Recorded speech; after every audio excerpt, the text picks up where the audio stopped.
कई बार जिंदगी में ऐसा वक्त भी आता है जैसे लगता है कि सब कुछ ठहर सा गया हो, कोई रास्ता ही नहीं दिखता। लगता है जैसे कोई इम्तिहान चल रहा हो, पता नहीं कब ये कठिन वक्त टलेगा। एक बात तो पक्की है कि जिंदगी में दुख और चुनौतियां तो आएंगी ही। यदि आप सोचते हैं कि ऐसा कोई चमत्कार हो जाए जिससे कोई परेशानी, कोई दुख जीवन में आए ही ना, तो ऐसा संभव ही नहीं। हर इंसान को संघर्षों और चुनौतियों से गुजरना ही पड़ता है, पर जो कमजोर होते हैं वो दुखों से हार जाते हैं, टूट जाते हैं, बिखर जाते हैं। और जिनके मन में ताकत होती है, विश्वास होता है, वो हर दुख से जीत जाते हैं।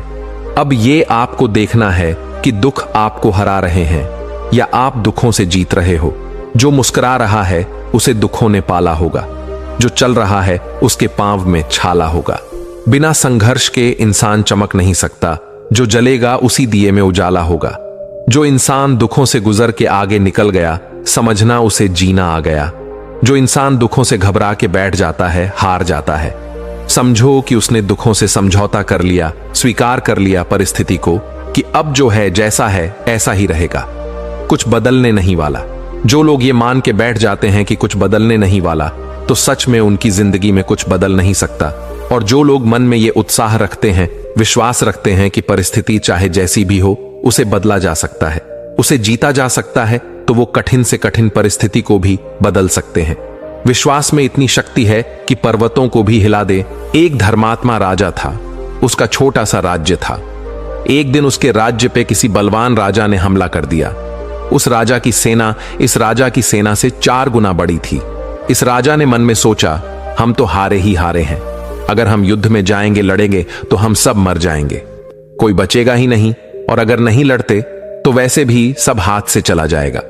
वह मन में बहुत घबरा रहा था, पर उसे अपने गुरुजी पर बहुत भरोसा था, क्योंकि हमेशा उसके गुरुजी ने मुश्किल की घड़ी में उसे नया रास्ता दिखाया था।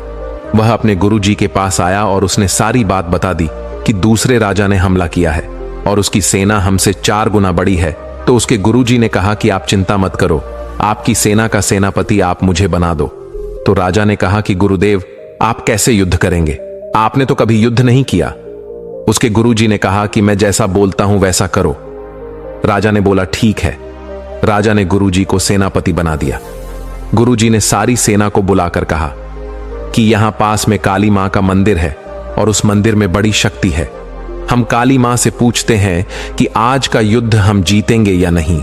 अगर उनके मंदिर की घंटी अपने आप बजी तो इसका मतलब है युद्ध हम ही जीतेंगे, और अगर वो घंटी नहीं बजी तो मतलब हम युद्ध नहीं जीत पाएंगे। सेना तो पहले ही उत्साह हार चुकी थी।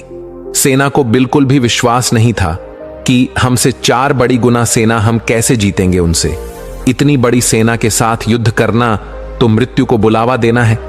पर सब ने सोचा, सुरवीर की गति मरेंगे तो भी हमारा कल्याण होगा। पर उन्होंने सोचा, गुरुजी कह रहे तो काली मां के मंदिर जाके देखते हैं। फिर गुरुजी सबको उस मंदिर के बाहर ले आए। गुरुजी ने सबको कहा कि आप आंखें बंद करके काली मां से प्रार्थना करो, मैं भी प्रार्थना करता हूं, और उनसे पूछो कि इस युद्ध में क्या होगा, और यदि हम जीत सकते हैं इस युद्ध में तो आप हमें कोई इशारा दो। सारी सेना ने मिलकर प्रार्थना की और वहां पर उस मंदिर की घंटी बजने लगी। उस मंदिर की घंटी की आवाज सुन के सारी सेना को जैसे एक जोश सा आ गया, हिम्मत आ गई, सबका उत्साह बढ़ गया। अब तो काली माता ने खुद आशीर्वाद दे दिया है, अब तो हमारी विजय निश्चित है। गुरुजी ने कहा, आप सबको काली मां का आशीर्वाद प्राप्त है। आपको दुनिया की अब बड़े से बड़ी सेना भी नहीं हरा सकती, तो ये सेना क्या कर लेगी। सारी सेना जोश से भर गई, नए उत्साह से भर गई। सबको यह विश्वास हो गया कि हम ही जीतेंगे, काली मां का आशीर्वाद प्राप्त है हमें। सारी सेना मिलकर उस पड़ोसी राजा की सेना से युद्ध लड़ने चली गई, और आखिर में इस छोटी सी सेना ने उस बड़ी सारी सेना को परास्त कर दिया। सैनिकों को विश्वास ही नहीं हो रहा था कि हमने इतनी बड़ी सेना को हरा दिया, पर सबको यह विश्वास था कि काली मां ने हमारी मदद की, उनके आशीर्वाद से हम जीत गए। सारी सेना खुशी से नाचने लगी, झूमने लगी। सबने गुरुजी से कहा कि आपने जैसा कहा था वैसा ही हुआ, काली मां के आशीर्वाद से हमने ये युद्ध जीत लिया। चलो हम काली मंदिर चलते हैं और काली मां को धन्यवाद दे के आते हैं। तो गुरुजी ने कहा, यह युद्ध आप लोगों ने किसी चमत्कार से नहीं जीता, ये युद्ध आपने अपने आत्मविश्वास से जीता है, अपने यकीन से जीता है। तो सैनिकों ने कहा कि हमारे सामने मंदिर की घंटी बजी थी, हम सब मंदिर के बाहर थे और घंटी अंदर थी, और खुद ब खुद वो घंटी बजने लगी। ये चमत्कार नहीं तो क्या है? तो गुरुजी ने कहा कि तुमने ध्यान नहीं दिया, घंटी तो अंदर थी, पर उस घंटी की रस्सी मंदिर के बाहर लटकी हुई थी। जब तुम लोग प्रार्थना कर रहे थे तब मैंने ही उस घंटी को बजाया था। इस कहानी का यह अर्थ है कि जिस इंसान के मन में आत्मविश्वास है, जीतने का हौसला है, यकीन है कि मैं जीतूंगा, मैं इस दुख की घड़ी को पार कर सकता हूं, तो वो इंसान बड़े से बड़े दुख से भी जीत सकता है। दुख तो हर इंसान की जिंदगी में आता है, पर कोई बिखर जाता है और कोई निखर जाता है। कई महान लोगों ने अपने वक्तव्य में कहा है कि हमारी जिंदगी में दुख और चुनौतियां नहीं आए होते तो आज हमें यह मंजिल प्राप्त नहीं हुई होती। जो इंसान जिंदगी में दुखों से होके गुजरा है, चुनौतियों से होके गुजरा है, दुखों से जीता है, उसका हौसला बढ़ जाता है, उसका आत्मविश्वास बढ़ जाता है, और वो इंसान दूसरे के भी दुख दर्द को समझने लगता है। और जो इंसान दुखों के आगे हार जाता है, सब कुछ छोड़ के बैठ जाता है, रुक जाता है, उसकी तो जिंदगी ही ठहर जाती है।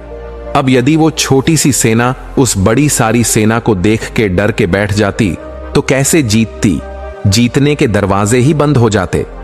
कई लोग जिंदगी में ऐसा करते हैं, दुखों से हार के बैठ जाते हैं। उन्हें लगता है कि जिंदगी में अब कुछ बचा ही नहीं, कोई रास्ता ही नहीं दिख रहा, कोई मार्ग ही नहीं दिख रहा।